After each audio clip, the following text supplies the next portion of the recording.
حضرت باجدید بستامی علیہ رحمہ نے جب اس رہبان اس سادھو کے سوالات کے جوابات دے چکے تو باجی بستامی علیہ رحمہ بھی سوال کرتے ہیں کہ آپ نے سوال کیا، اب میری باری ہے۔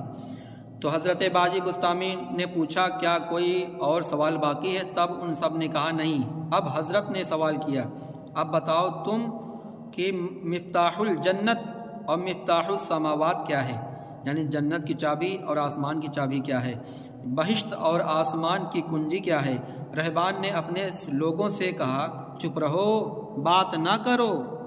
بایزید نے فرمایا تم نے مجھ سے بہت سے سوالات کیے، میں نے جوابات دیے اور میں نے ان کے جوابات دیے، اور میں نے صرف تم سے ایک سوال کیا، تم جواب نہیں دیتے، کیا تم جواب دینے سے عاجز ہو؟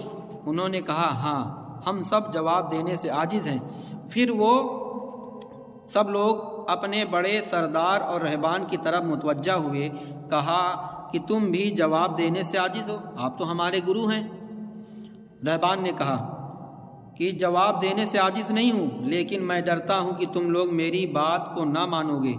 سب نے کہا ہم بے شک تیری پیروی کریں گے، کیونکہ تم ہمارے بڑے سردار ہو، ہمارے بڑے گرو ہو، جو کچھ آپ کہیں گے ہم اس کو سنیں گے، اس پر آپ کی موافقت کریں گے۔ تب رہبان نے کہا کنجی بہشت ہے، جنت کی کنجی بہشت ہے، اور آسمان کی کنجی مسلمان کے لیے ہے۔ تو لا الہ الا اللہ محمد رسول اللہ صلی اللہ تعالی وسلم، یہ سنتے ہی سب لوگوں کے زبان پر کلمہ طیبہ جاری ہو گیا، اور سب کے سب اسلام قبول کر لیے اور بت خانے سے نکل گئے اور اسے گرا دیا اور اپنے زنار توڑ ڈالے اور اس بت خانہ کو مسجد بنا دیا۔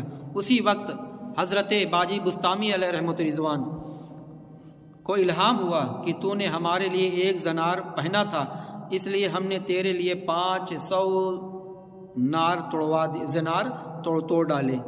تو اللہ والوں کی کرامت، اللہ والوں کی بات